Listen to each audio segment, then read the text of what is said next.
रामपुर शहर में मुकेश का बड़ा सा घर था और उसके घर में उसका पूरा परिवार, जिसमें उसकी पत्नी मालती, उसके दो बेटे मोहन और रवि, उसकी बेटी पूजा और बहू शीला रहती थी।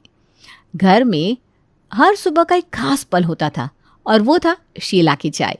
एक दिन सुबह सुबह सब बरामदे में बैठकर शीला की चाय का इंतजार करते हुए गपशप कर रहे थे। शीला, बहू के हाथ की चाय पीने के बाद ऐसा लगता है जैसे शरीर में सारे मसाले खुद ब खुद धुल गए हो। बहू के हाथ की चाय का स्वाद ऐसा है जैसे चाय के नाम पर पानी उबालकर उसमें हल्दी डालकर देती हो। मेरी तो ये चाय पीने के बाद दिन की शुरुआत ही ठीक नहीं होती। अगर भाभी चाय में थोड़ी और चीनी डाल देना तो चाय नहीं चाशनी बन जाएगी। इंतजार खत्म हुआ जी, चाय तैयार है। आज की चाय पीकर बताओ सब कैसी बनी है। घर के सभी लोग शीला के आने पर चुप होकर बैठ जाते हैं और उसकी चाय को पीकर ड्रामा करने लगते हैं। वे चाय पीने के बाद एक दूसरे से ऐसे बात करते हैं जैसे कि उन्होंने चाय नहीं अमृत पी लिया हो, जबकि सबकी आंखों में एक ही सवाल था, ये चाय हमारा पीछा कब छोड़ेगी। सबसे तारीफ सुनती हुई शीला किचन में जाने लगती है। उसके जाते ही सब अपनी अपनी चाय लेकर इधर उधर टहलने लगते हैं। इस गुलाब का रंग अब और निखरेगा भाभी की चाय से। ये चाय मेरी एनर्जी बढ़ाने की जगह उल्टा मेरी हिम्मत तोड़ देती है। आज की चाय पीकर ऐसा लगता है मानो किसी ने मेरे अंदर से काम करने की सारी ताकत खींच ली हो। सब लोग मेरी बनाई चाय के लिए मुझे बस ताने मारते रहते हैं। कभी भी किसी के मुंह से तारीफ के नाम पर एक शब्द नहीं निकलता। तारीफ वाली चाय बने तब तो तारीफ होगी, उबले हुए पानी की तारीफ कौन करे भाई। एक दिन चाय से परेशान होकर रवि ऑफिस में अपनी भाभी की चाय का मजाक उड़ाने लगा। उसके ऑफिस के दोस्त इस बात से अनजान थे, इसलिए उन्होंने भी भाभी के हाथ की चाय पीने की इच्छा जाहिर की। अगले दिन रवि अपने ऑफिस के दोस्तों के लिए ऑफिस में चाय लेकर गया। आलोक और रजत शौक से चाय पीने बैठ गए, लेकिन जैसे ही रजत ने चाय पी तो वो रवि से बोला, रवि भाई, तुम्हारी भाभी के हाथ की बनी चाय तुम हमारी टीम मीटिंग्स में भेज दिया करो। पूरी टीम को मीटिंग अटेंड करके ही छोड़ना पड़ेगा। बॉस को बताना पड़ेगा तुम्हें चाय नहीं काम से बचने का बहाना चाहिए। भाभी से कहना कि अगली बार जब हम तुम्हारे घर पर आए तब वो शरबत बना दे, क्योंकि उनके हाथ की इंटरनेशनल चाय हम लोग तो अफोर्ड नहीं कर सकता। ज़्यादा बोले ना तो यही चाय तुम्हें रोज़ लाकर पिलाऊंगा, समझे? नहीं नहीं नहीं भाई, हम तो मजाक कर रहे थे। तुम्हारे भाभी के हाथ की चाय तुम्हें ही मुबारक हो। तुम लोगों को आज पता चला होगा कि मैं इस चाय की इतनी तारीफ क्यों करता था। सच में यार, भाभी की ये चाय तो तारीफ के काबिल ही है। अब एक दिन पूजा की दोस्त उसके घर अपनी चाय की थर्मस लेने गई। ये देखकर शीला को पूजा पर बहुत गुस्सा आया और पूजा की दोस्त के जाने के बाद उससे पूरे घर में हंगामा खड़ा कर दिया और वो सबको खूब सुनाने लगी। क्यों पूजा, ये बता, तूने अपने दोस्त से इस थर्मस में चाय मंगवाई थी ना? नहीं नहीं भाभी, वो तो बस मेरी दोस्त ने अपने घर पर कल पहली बार चाय बनाई थी तो उसने मुझे टेस्ट करने के लिए दी थी। तू अपनी दोस्त की सास है क्या जो तू उसको चाय टेस्ट करके बताएगी? सच तो यह है कि यहाँ किसी को मेरी फीलिंग्स की कदर नहीं है। मैं सबके लिए इतने प्यार से चाय बनाती हूँ, लेकिन सब मेरी चाय को पीने से बचते हैं। नहीं भाभी, ऐसा नहीं है, आप बहुत अच्छी चाय बनाती है सच में, है ना माँ? अब हाँ हाँ शीला बहू, पूजा सही कह रही है। तो ठीक है, मैं अभी सबके लिए चाय बनाकर लाती हूँ। तुम्हारी वजह से फिर से ये बेस्वाद चाय पीनी पड़ेगी। एक दिन मालती शाम को अपने घर के पड़ोस की औरतों के साथ खड़ी बातें कर रही थी और सारी औरतें मिलकर अपनी बहू की करतूतें मज़े लेकर एक दूसरे को बता रही थी। तभी मालती भी मज़े लेकर बोली, मेरी बहू की चाय पीने के बाद तो ऐसा लगता है कि काढ़े का पूरा पैकेट ही डाल दिया हो। सही कहा तुमने मालती बहन, मैंने तुम्हारे घर की एक बार चाय पी थी, उसे पीने के बाद लगता है जैसे पाचन शक्ति पर जोर पड़ गया हो। क्या बताऊं बहन, हम लोग तो रोज रोज इस शक्ति को आजमाते रहते हैं। चलो अच्छा है तुम्हारी बहू केवल चाय ऐसी बनाती है, मेरी बहू तो रोज रोज खाने की ऐसी की तैसी कर देती है। अरे तब तो तुम आधा दिन पेट लिए घूमती रहोगी। हाँ भाई मालती, चलो अच्छा है तुम तो ऐसी बहू से बच गई। कुछ दिन बाद घर में एक पूजा होती है। उस दिन शीला पूरे घर का काम अकेले ही संभाल लेती है, जिससे पड़ोस की औरतें मालती से शीला की बहुत तारीफ करती है।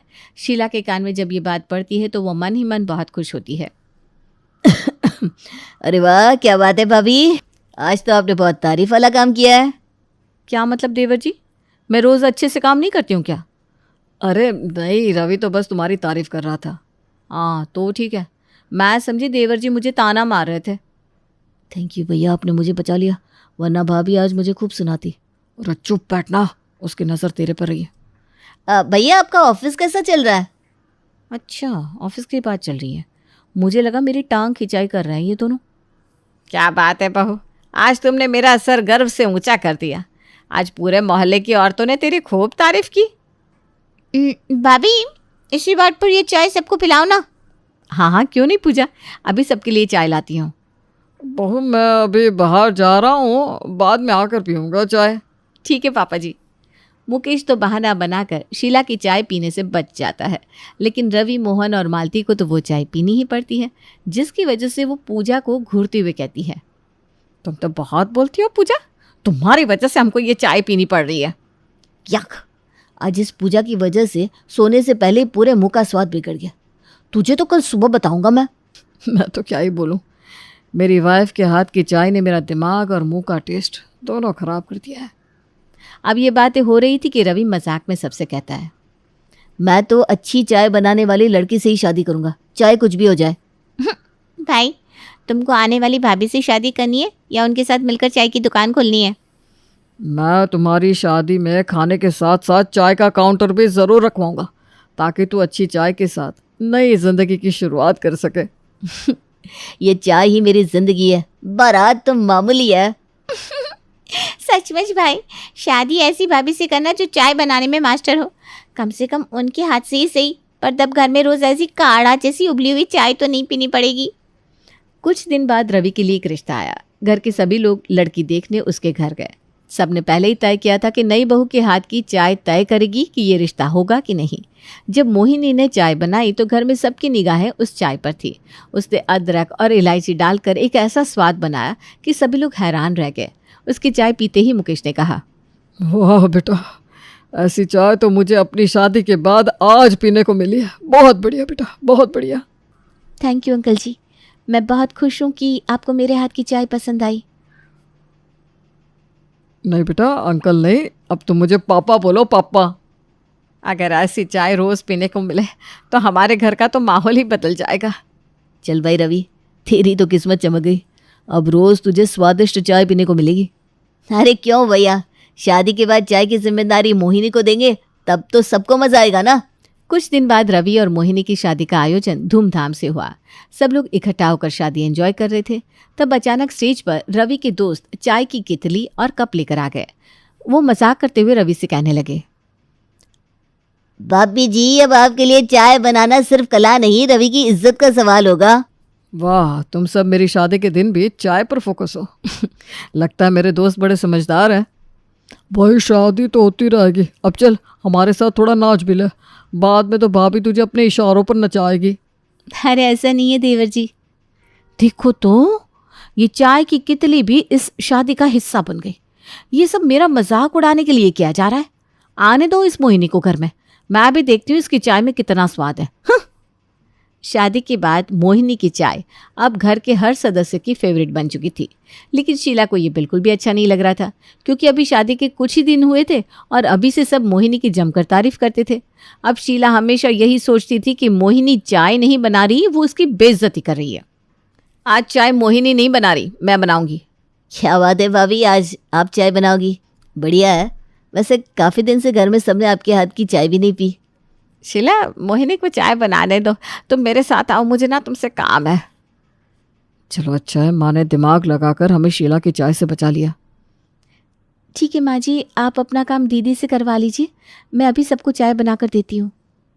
जब तक मोहिनी की चाय घर वालों के दिल पर राज करेगी, तब तक इस घर में मेरी कोई कदर नहीं होगी। अब मुझे कुछ करना ही पड़ेगा। अगले दिन सुबह जब मोहिनी चाय बना रही थी तो शीला चुपके से किचन में आई और उसने चाय में थोड़ा सा कॉफ़ी पाउडर मिला दिया। उसने सोचा कि अब चाय का स्वाद बिगड़ जाएगा और सब मोहिनी से नाराज़ हो जाएंगे। अब जैसे ही सबने चाय पी तो सभी मोहिनी की और भी ज़्यादा तारीफ करने लगे। आज तो चाय और भी खास लग रही है, ऐसा स्वाद तो पहले कभी नहीं आया। अरे वाह बहू, ये नया तरीका क्या है? अब तो हर दिन यही चाय चाहिए भैया। मैं मोहिनी यार, तुम तो सच में कमाल हो। ऑफिस के दोस्तों को ये चाय पिलाई तो सब जल भून जाएंगे। ये सब सुनकर शीला के चेहरे पर तो जैसे 12 बज गया। वो अब और चिढ़ चुकी थी। उसने मोहिनी को नीचा दिखाने के लिए नए नए पैंतरे आजमाने शुरू कर दिए। एक दिन जब मोहिनी मिठाई बना रही थी तो शीला ने चुपके से उसमें नमक डाल दिया। सबने मिठाई खाई, लेकिन किसी ने मोहिनी को नहीं डांटा, उल्टा उसकी तारीफ की। भाभी, ये मिठाई तो वाकई में यूनिक लग रही है।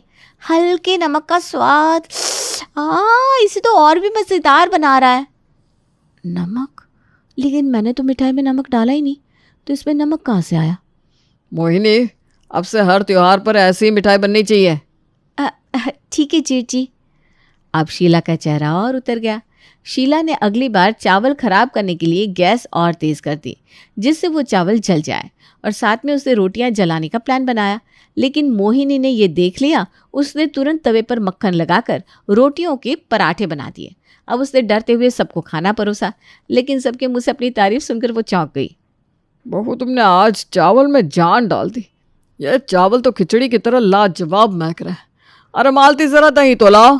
अरे वाह बहू, चावल तो सच में स्वादिष्ट लग रहे हैं। भाभी, तुम्हारे हाथ के पराठे तो 5 स्टार होटल के खाने जैसे लग रहे हैं। वाह, आज का नाश्ता तो स्पेशल हो गया। अब मोहिनी को समझ में आ गया कि ये सब शीला की चाल है।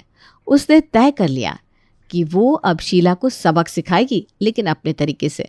उसने चालाकी से अपनी सास मालती को भी अपने पक्ष में कर लिया। मोहिनी ने शीला के हर काम की तारीफ करना शुरू कर दिया। दीदी, आपने रसोई इतना साफ रखा है, मुझे ना आपसे ये हुनर सीखने की ज़रूरत है। हाँ, अच्छा, थैंक यू मोहिनी, मैं सिखा दूंगी तुम्हें। इसके बाद दोनों ने मिलकर किचन संभालना शुरू किया। इससे घर वालों की भी खुशी लौट आई। मोहिनी ने हमेशा की तरह सुबह की चाय बनाने की जिम्मेदारी उठाई। वो हर बार चाय में कुछ नया करने की कोशिश करती थी, लेकिन आज उसे जब कोई मसाला नहीं मिला तो उसने जल्दबाजी में ऊपर की अलमारी में रखा केसर का डिब्बा उठाकर उसमें से चुटकी भर केसर चाय में डाल दी। उसे पता नहीं था कि उसने ये क्या किया है। अरे वाह बहू, ये चाय तो किसी शाही महल की लगती है। ऐसा स्वाद तो मैंने अपनी पूरी जिंदगी में नहीं चखा। सच में पापा जी, मैंने तो बस ऐसे ही जल्दबाजी में चाय बना दी। अरे ऐसा क्या डाल दिया तुमने चाय में मोहिनी? इतनी तारीफ तो कभी मेरे हाथ की चाय की भी नहीं हुई। आज मैं अपने दोस्तों और पड़ोसियों को भी बुलाता हूँ। मुझे सबको ये चाय पिलानी है। अब मुकेश ने पड़ोसियों और दोस्तों को बुलाया। मोहिनी अंदर ही अंदर घबरा रही थी कि उसने ऐसा क्या डाल दिया है। अब उसको सबके लिए ढेर सारी चाय बनानी थी, इसलिए उसने उसमें एक बड़ा चम्मच भर केसर डाल दिया। अब जब पड़ोसियों ने चाय पी तो सबने तारीफों के पुल बांध दिए। मुकेश भाई, ये चाय तो सोने से भी महंगी लगती है।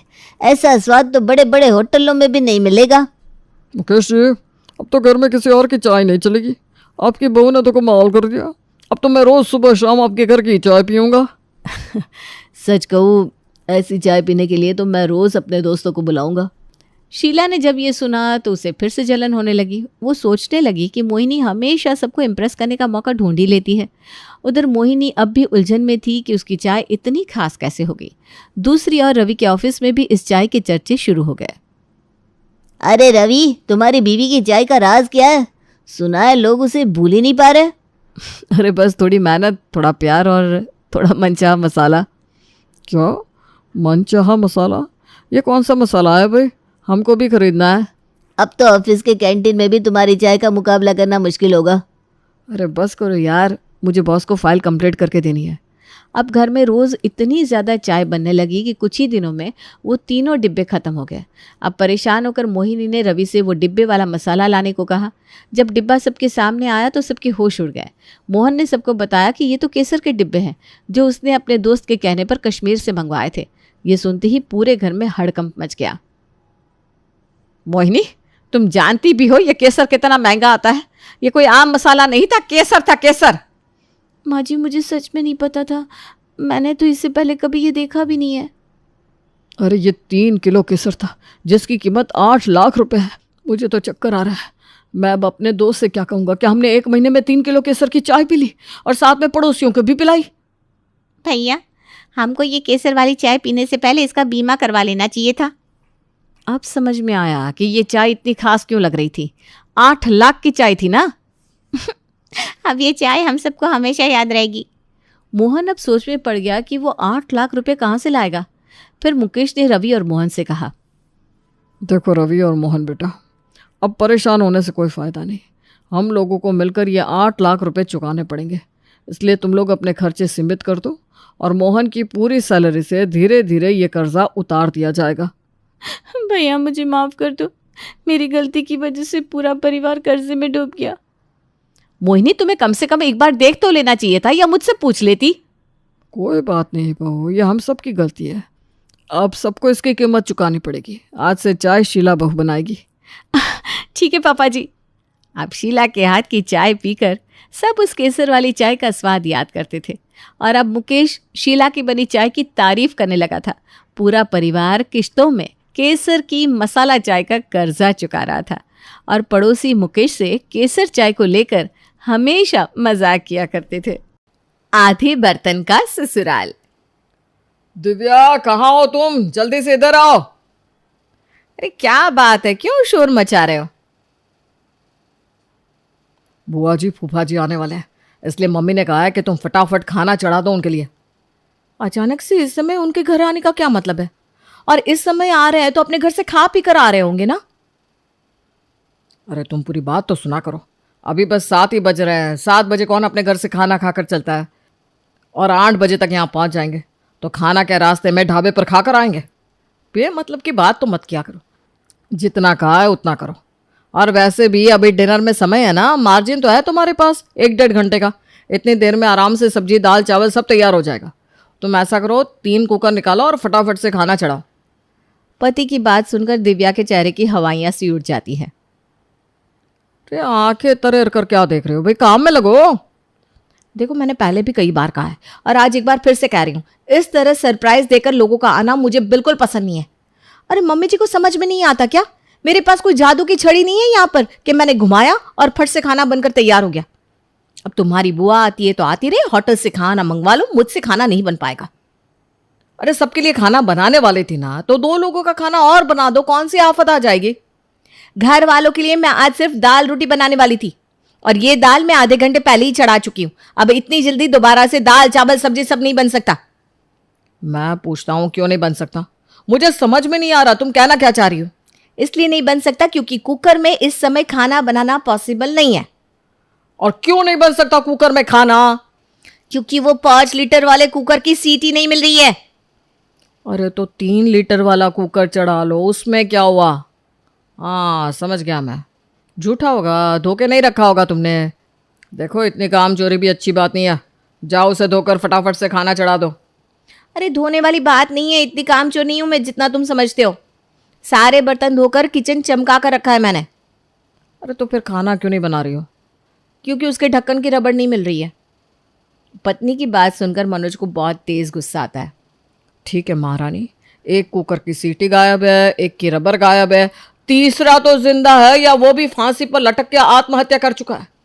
ऐसा करो बारी बारी से उसे मैं दाल चावल और सब्जी चढ़ाओ। अब गलती तुम करोगी तो भुगतना तो तुम्हें ही पड़ेगा। देखो मैंने तुमसे कहा ना, आज कुकर में खाना नहीं बन पाएगा। बाकी 2 कुकर की तो सिर्फ सीटी और रबड़ गायब है, तीसरे वाले का ढक्कन ही नहीं मिल रहा। अपने खुद के लिए दाल ना मैंने पतीले में उबाल कर बनाई है। अब तुम ही बताओ, इतने सारे लोगों के लिए मैं फिर से खाना बनाऊंगी तो भगोने में पकने में कितना समय लगेगा? पत्नी की बात सुनकर अब तो मनोज अपना सर ही पीट लेता है। अरे दिव्या, हद होती है भाई। तुम्हारे जैसा तो दुनिया में कोई और हो ही नहीं सकता। बिल्कुल सिंगल पीस हो तुम। पूरा दिन तुम इसी रसोई में रहती हो, फिर ऐसा कैसे हो सकता है कि सारे कुकरों का कुछ न कुछ सामान गायब है? अब तुम क्या चाहती हो? जब फूफा जी आए तो हम उनसे ये बोले कि हमारे घर में तो आधे बर्तन है और आधे बर्तनों में हम खाना पका नहीं सकते, इसलिए आज खाना आप गुरुद्वारे में खा लेना। देखो अब मुझ पर चिल्लाने से कुछ नहीं होगा। बेहतर यही होगा कि तुम फिलहाल अपने मेहमानों के लिए खाने का इंतजाम कर लो, वरना बिना बात के उनके यहाँ पहुंचने पर तुम्हें ही शर्मिंदगी का सामना करना पड़ेगा। बाद में जब मम्मी जी कुछ बोलेंगी ना तो दोष मुझे मत देना। मैंने तो तुम्हें समय से ही बता दिया कि मेरी रसोई में इन आधे अधूरे बर्तनों के साथ आज खाना नहीं बन पाएगा। दिव्या की बात सुनकर मनोज तेज कदमों से घर से बाहर निकल जाता है और रेस्टोरेंट पे जाकर वो फूफा जी के लिए खाना पैक करा लेता है। दिव्या तो यहाँ बैठी है, मनोज ने तुझे बताया नहीं कि उनके फूफा जी आने वाले हैं, उनके लिए खाना बनाना है? बताया था माँ जी, आप चिंता मत करो, बुआ जी फूफा जी के खाने का इंतजाम हो गया है। अरे बहू, तब से तो तू बाहर बैठी है, किचन में गई नहीं। बिना किचन में गए भी खाना बना लेती है क्या तू? नहीं मम्मी जी, वो मनोज कहने लगे कि अब तुम कहाँ बुआ फूफा के लिए अलग से खाना बनाने में परेशान होगी, मैं रेस्टोरेंट से उनके लिए बढ़िया सा खाना ऑर्डर कर देता हूँ। अच्छा, अभी थोड़ी देर पहले तो मेरे पास से दन दन आता हुआ निकला था कि जाकर दिव्या से बोलता हूँ बुआ के लिए खाना बना दे। यहाँ पहुँचते पहुँचते उसके विचार कैसे बदल गए। अरे सच सच बता, कहीं ऐसा तो नहीं कि तूने उससे कहा हो कि बाजार से खाना ले आ? अरे नहीं मम्मी जी, मैं ऐसा क्यों कहूँगी, जब अपने परिवार के लिए खाना बना रही हूँ तो बुआ फूफा के लिए भी तो बना सकती हूँ ना मैं। ऐसा नहीं था कि दिव्या की सास अपनी बहू की चाल नहीं समझती थी, लेकिन फिर भी फिलहाल वो दिव्या को कुछ भी कहे बिना वहाँ से चली जाती है। ऐसा कोई पहली बार नहीं हो रहा था कि दिव्या को अपनी रसोई में रखे हुए आधे बर्तन मिल नहीं रहे थे। ये उसकी हर चौथे दिन की कहानी थी। दिव्या थी ही इतनी लापरवाह कि उसे अपने हाथ के रखे हुए सामान भी नहीं मिलते थे। पहले तो वो ये लापरवाही सिर्फ अपने पर्सनल सामान के साथ करती थी, लेकिन अब तो जैसे गुजरते समय के साथ उसकी लापरवाही बढ़ती जा रही थी। अब बात चाहे सूट के साथ मैचिंग दुपट्टे की हो या साड़ी के साथ मैचिंग ब्लाउज की, ज़रूरत के समय दिव्या को कभी उसका सामान मिलता ही नहीं, इसलिए वो बेमेल और मिसमैच कपड़ों में ही नजर आती थी। दिव्या की लापरवाही उसके कपड़ों से होते हुए अब रसोई तक भी पहुंच गई थी। लापरवाही का आलम ऐसा चल रहा था कि रसोई में रखा हुआ सामान भी अब इधर उधर हो जाता और ज़रूरत के समय लाख ढूंढने पर भी नहीं मिलता। कभी कुकर का ढक्कन गायब हो जाता, कभी चाय छानने की छन्नी ना मिलती। इसी तरह से दिन बीत रहे थे। जब तक दिव्या अकेली बहू थी तब तक तो ये सब किसी तरह मैनेज हो रहा था, लेकिन समस्या तो तब खड़ी होती है जब घर में छोटी बहू सुष्मिता आती है। सुष्मिता की शादी के कुछ दिनों बाद ही सावन लग जाता है और वो पहले सावन का त्यौहार मनाने के लिए अपने मायके लौट जाती है। कुछ दिन बाद सुष्मिता वहाँ से अपनी जिठानी को फ़ोन करती है। दिव्या भाभी, मैं आपसे कुछ कहना चाहती थी। हाँ सुष्मिता, बोलो। सावन के बाद जब मैं घर वापस आऊँगी ना, तो मुझे छोड़ने मेरे भैया के साथ मम्मी और पापा भी आएंगे।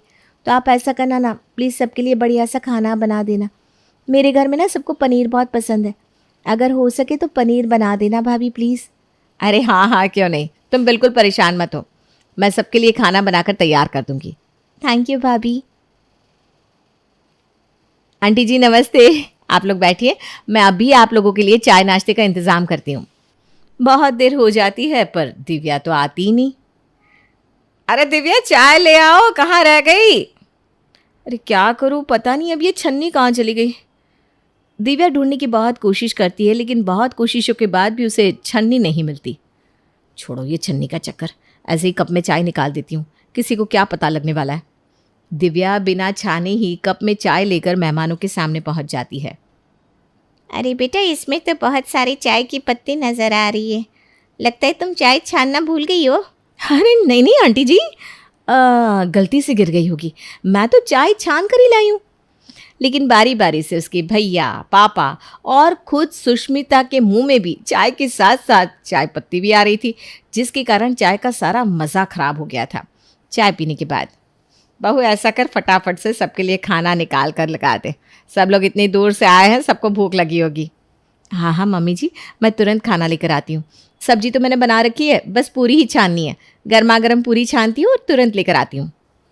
दिव्या को गए हुए आधा घंटा बीत जाता है तो उसकी सास किचन में जाती है। अरे दिव्या बेटा, तुझे किचन में आया आधा घंटा हो गया, तेरी पूरी अभी तक छन नहीं पाई क्या? आखिर में कर क्या रही है तू? मम्मी जी अब मैं आपको क्या बताऊँ, पता नहीं कढ़ाई नहीं मिल रही है बहुत देर से, मैं उसे ही ढूंढ रही हूँ। लेकिन आप ना चिंता न करो, मैंने उसका दूसरा उपाय खोज लिया है। अब मैं भगोने में पूरी बनाऊंगी, और ये देखिए मैंने रिफाइंड डालकर भगोने में उसको गर्म होने के लिए रख भी दिया। अरे तू पागल तो नहीं हो गई? अगर तुझे कढ़ाई नहीं मिली तो तूने पनीर की सब्जी किस में बनाई? वो तो मैंने कुकर में बना ली थी। सत्यानाश, नाश पीटी, तू तो हमें मेहमानों के सामने मुंह दिखाने लायक भी नहीं छोड़ेगी। पता नहीं कैसी सब्जी बनाई होगी तूने कुकर में। अरे तेरी साथ पूछ तो मैं भी, कभी किसी ने कुकर में पनीर की सब्जी खाई है क्या? और अब जो ये भगोने में तू पूरी तलने की कला दिखा रही है, भगवान बचाए तुझसे। दिव्या किसी तरह भगोने में आड़ी तिरछी पूरियाँ छान कर सुष्मिता के घर वालों को खिलाती है, जो कि सुष्मिता को बहुत बुरा लगता है। अपने घर वालों के जाने के बाद सुष्मिता कहती है, दिव्या भाभी, मेरे घर वाले आए थे तो मैंने आपको ज़रा सा खाना बनाने के लिए क्या कह दिया, आपने तो मेरे घर वालों का अपमान ही कर दिया। ये मुझे बिल्कुल भी अच्छा नहीं लगा। अरे नहीं नहीं सुष्मिता, तुम ना मुझे गलत समझ रही हो। मेरा ऐसा कोई इरादा नहीं था।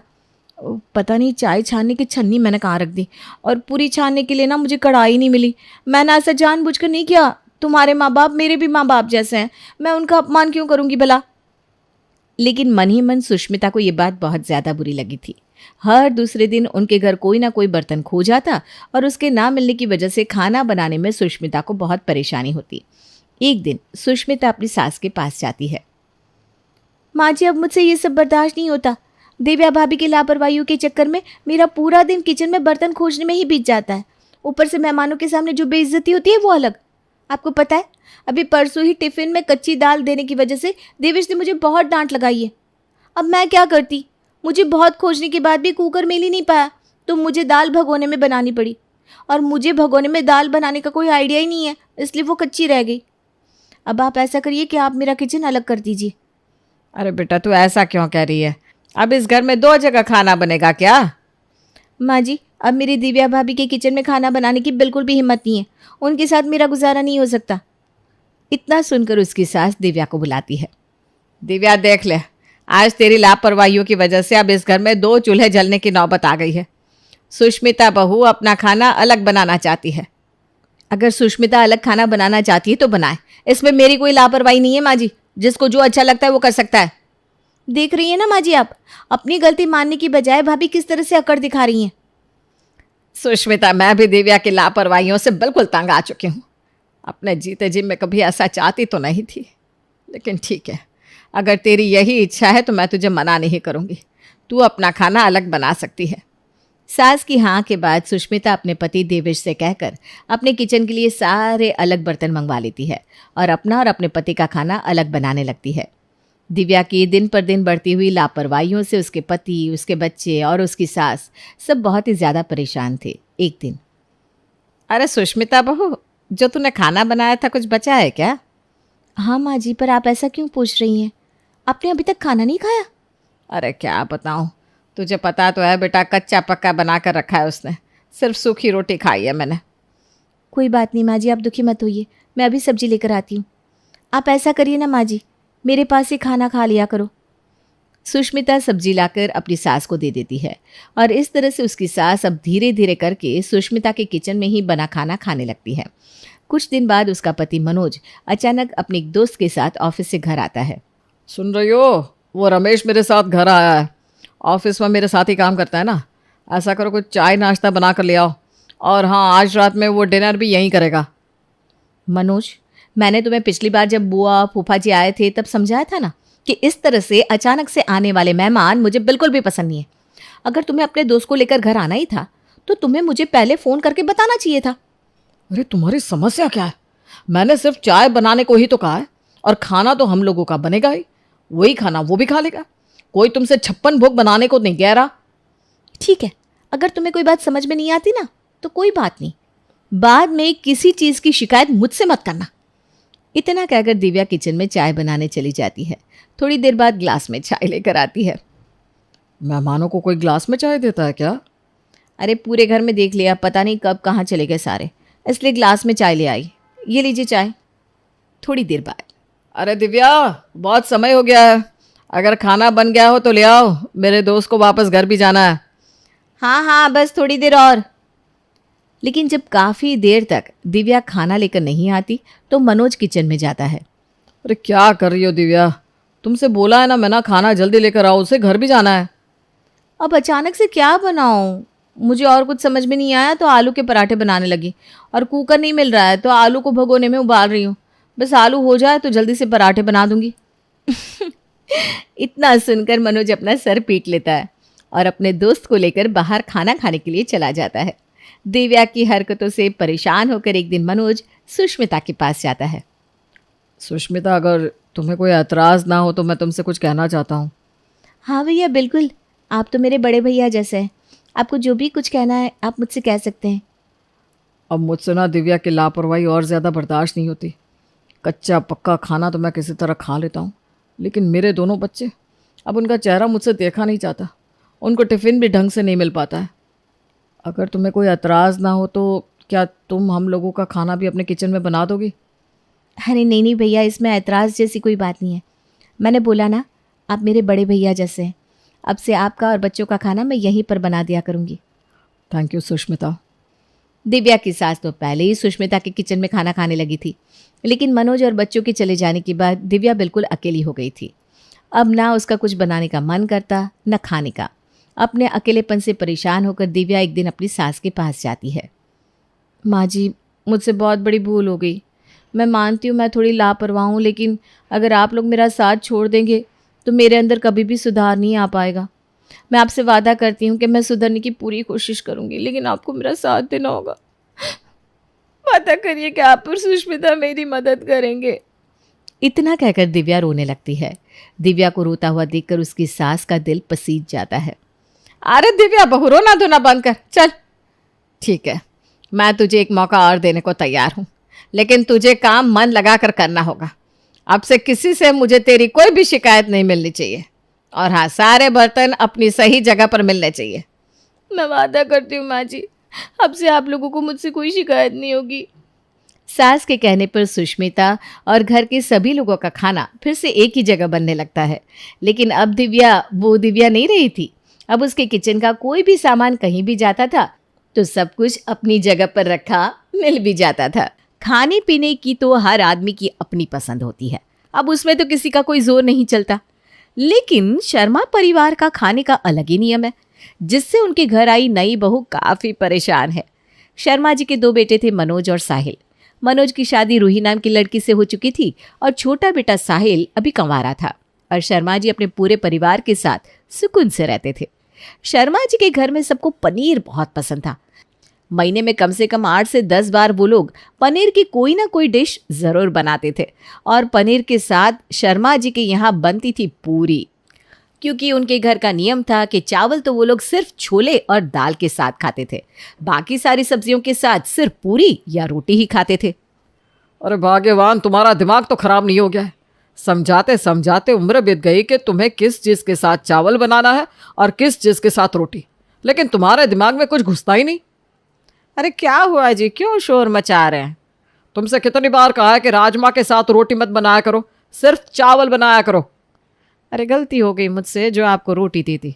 रोटियां तो मैंने बड़े के लिए बनाई हैं, उसे चावल खाने का मन नहीं था ना, तो उसके लिए रोटियां सेक दी मैंने।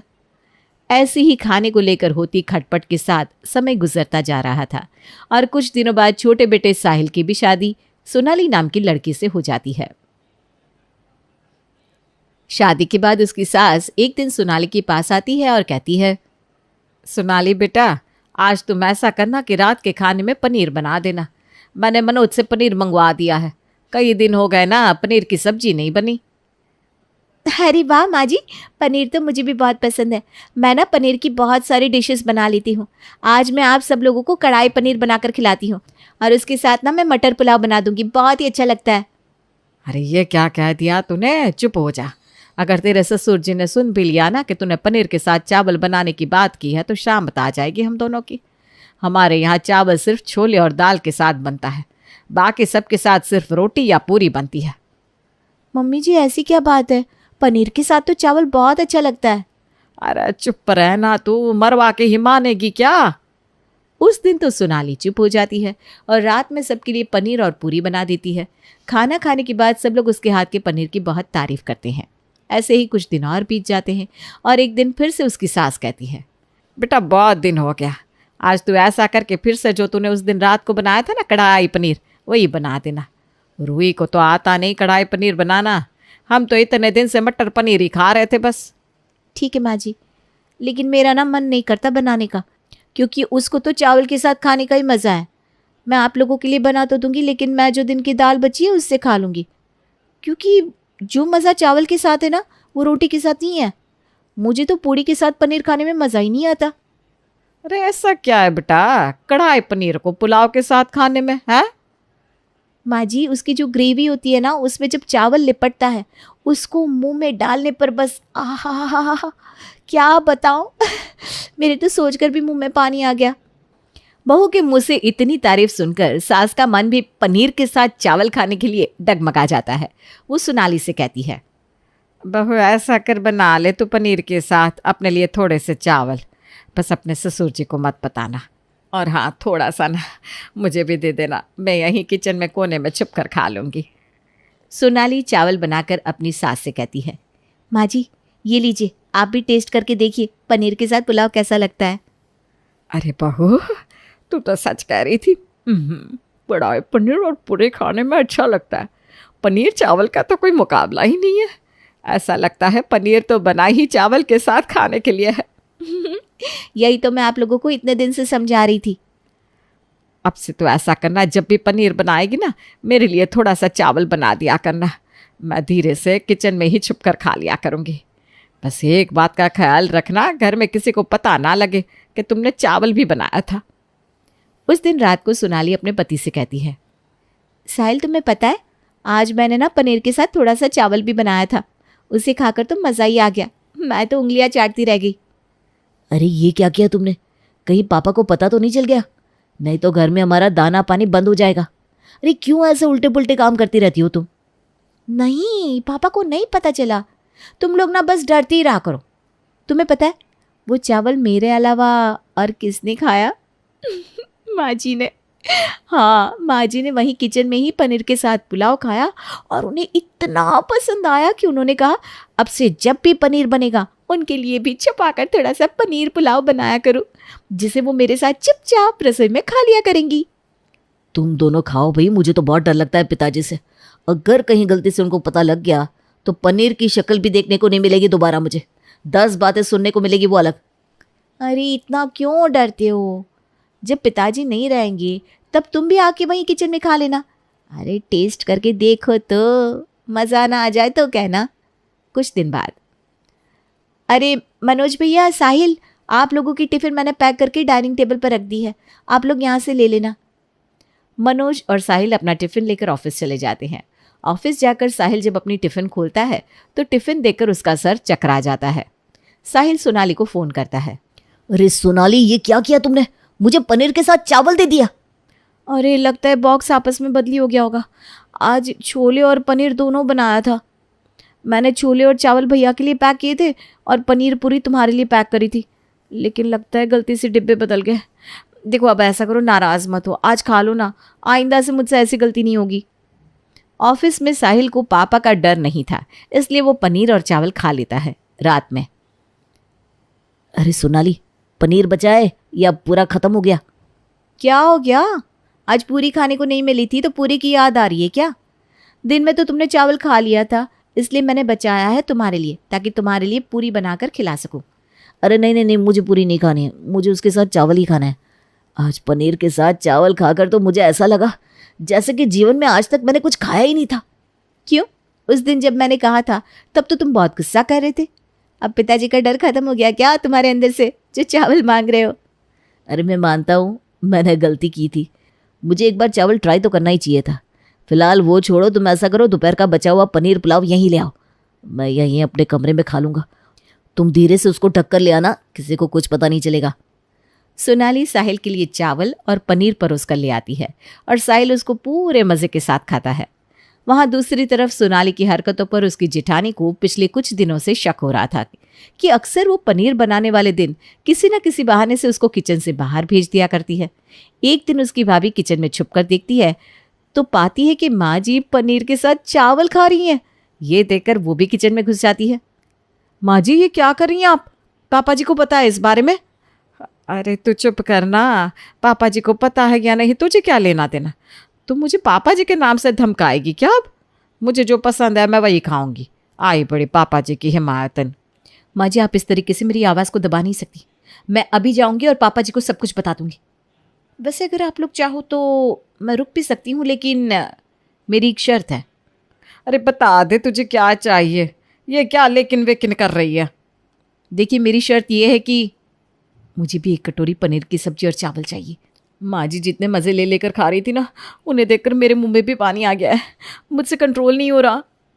अरे भाभी बस इतनी सी बात, आप बैठिए, मैं आपके लिए भी निकालती हूँ। उसके बाद सोनाली भाभी को भी एक थाली में पनीर और चावल देती है। खाने के बाद माँ जी आप बिल्कुल सही कह रही थी, आज तक तो हम लोग खाना ही गलत तरीके से खाते थे, अरे पनीर कोई पूरी और रोटी के साथ खाने के लिए नहीं बना, पनीर तो बना ही है चावल के साथ खाने के लिए। मेरा तो कन्फर्म हो गया भाई, आज से मैं तो पनीर पुलाव ही खाऊंगी। उसके बाद रूही अपने पति मनोज से कहती है, मनोज आपको पता भी है घर में चल क्या रहा है? अरे ऐसा क्या चल रहा है भाई इस घर में? आपको पता है चोरी चोरी सबने इस घर में पनीर के साथ चावल खाना शुरू कर दिया है। माँ जी, साहिल भैया और तो और हमारे बच्चे भी ना पनीर के साथ चावल खा रहे हैं। अरे करने दो उन लोगों को जो कर रहा है, तुमने तो नहीं खाया ना? सही बताओ तो आज मैंने भी खाया पनीर से चावल और ये इतना टेस्टी लगता है। मैंने तो बोल दिया है आगे से मेरे लिए भी पनीर के साथ चावल बना लिया करो। मैं भी ना उन्हीं के ग्रुप में शामिल हो गई हूँ। अरे तुम सब लोगों का दिमाग तो खराब नहीं हो गया? पिताजी का डर बिल्कुल ख़त्म हो गया है क्या इस घर में से? अगर कहीं गलती से भी उनको इस बात की भनक भी मिल गई तो तुम लोग तो भुगतोगे ही। मैं किसी की जिम्मेदारी नहीं लेने वाला। अरे कुछ नहीं पता चलने वाला पिताजी को। रूही के कई बार कहने पर मनोज भी पनीर के साथ चावल खाने लगता है और फिर कुछ दिन बाद खाने के टेबल पर, रूही क्या बनाया है आज खाने में? अब पनीर और पूरी।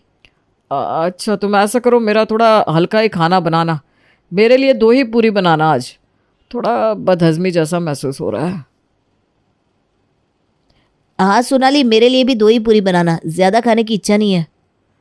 बेटा मैं क्या कह रही हूँ, आजकल ना मेरा हाजमा थोड़ा सही नहीं रहता और डॉक्टर ने कहा कि रात के समय थोड़ा हल्का खाना खाया करो। तो मेरे लिए भी तुम छोटी छोटी 2 ही पूरी बनाना, 1 कटोरी सब्जी खा लूँगी बस। क्या हो गया है आज? किसी को भूख नहीं है क्या?